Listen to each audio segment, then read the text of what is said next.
ജയശ്രീ കേരള കിച്ചൻ്റെ പുതിയ വീഡിയോയിലേക്ക് ഏവർക്കും സ്വാഗതം. ഇന്ന് നമ്മൾ തയ്യാറാക്കാൻ പോകുന്നത് ഒരു രുചികരമായ മീൻ കറിയാണ്.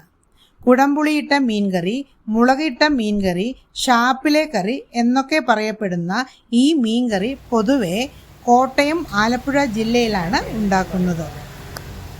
മൺചട്ടിയിൽ ഉണ്ടാക്കുമ്പോഴാണ് ഈ കറിക്ക് സ്വാദ് കൂടുന്നത്. ആദ്യം തന്നെ ഒരു മൺചട്ടിയിൽ എണ്ണ ഒഴിച്ച് ഉലുവയിട്ട് മൂപ്പിച്ചെടുക്കുക. അതിലേക്ക് ചെറുതായി അരിഞ്ഞു വെച്ച ചെറിയുള്ളി, കനം കുറഞ്ഞ നീളത്തിൽ അരിഞ്ഞ ഇഞ്ചി, 2 തക്കാളി ചെറിയ കഷ്ണങ്ങളാക്കി മുറിച്ചത്, 2-3 പച്ചമുളക് കീറിയത് എന്നിവ ഇട്ട് കൊടുത്ത് കറിവേപ്പിലയും ഇട്ട് നന്നായി ഇളക്കി കൊടുക്കും.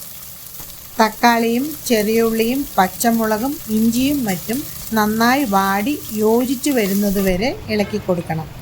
ഏകദേശം 3-4 മിനിറ്റ് സമയം ഇതിനു വേണ്ടി വരും. മീഡിയം ഫ്ലെയിമിൽ വേണം ഇത് വാട്ടിയെടുക്കാൻ. ഇതാ നമ്മുടെ തക്കാളിയും ഉള്ളിയും മറ്റും നന്നായി വാടി വന്നിട്ടുണ്ട്.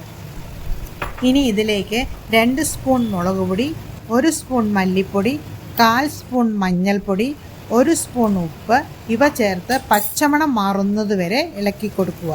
ഞാനിവിടെ സാധാരണ മുളക് പൊടിയാണ് ചേർക്കുന്നത്. നിങ്ങളുടെ കയ്യിൽ കാശ്മീരി മുളക് പൊടി ഉണ്ടെങ്കിൽ 1 സ്പൂൺ സാധാ മുളക് പൊടിയും 2 സ്പൂൺ കാശ്മീരി മുളക് പൊടിയും ചേർക്കാവുന്നതാണ്. അങ്ങനെയാകുമ്പോൾ കറിക്ക് നല്ല കൊഴുപ്പും കളറും കിട്ടും. മുളക് പൊടിയുടെയും മല്ലിപ്പൊടിയുടെയും പച്ചമണം മാറി വരുന്നതുവരെ സോട്ട് ചെയ്ത് കൊടുക്കണം. ഇതാ ഇവിടെ മല്ലിപ്പൊടിയുടെയും മുളക് പൊടിയുടെയും പച്ചമണം മാറി നന്നായി വന്നിട്ടുണ്ട്. ഇതിലേക്ക് ഇനി 2 മണിക്കൂർ കുതിർത്തെടുത്ത് വെച്ച 3-4 കഷ്ണം കുടംപുളി വെള്ളത്തോടൊപ്പം ഒഴിച്ചു കൊടുക്കണം.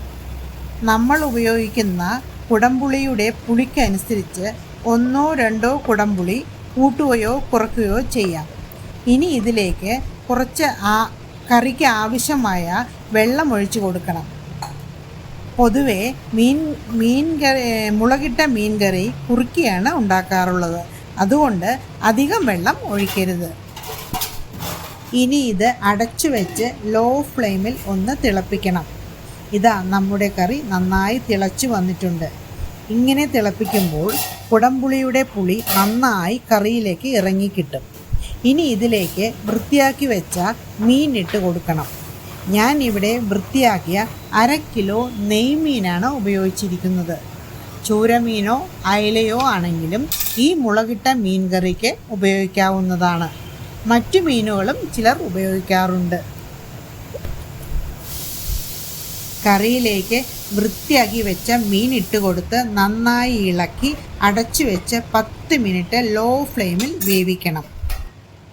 ഇപ്പോൾ 10 മിനിറ്റ് കഴിഞ്ഞിട്ടുണ്ട്. നമ്മുടെ കറിയിൽ എണ്ണ മുകളിൽ പാറി വന്നിട്ടുണ്ട്. രുചികരമായ മുളകിട്ട മീൻ കറി ഇവിടെ റെഡി ആയിട്ടുണ്ട്. ഇത് ഊണിനോടൊപ്പവും കപ്പയോടൊപ്പവും നന്നായി യോജിച്ചു പോകുന്ന ഒരു ഐറ്റമാണ്. യാതൊരു പ്രയാസവുമില്ലാതെ പെട്ടെന്ന് ഉണ്ടാക്കിയെടുക്കാവുന്ന രുചികരമായ ഈ മുളകിട്ട മീൻ കറി നിങ്ങളെല്ലാവരും ഉണ്ടാക്കി നോക്കണം. അഭിപ്രായങ്ങൾ അറിയിക്കണം.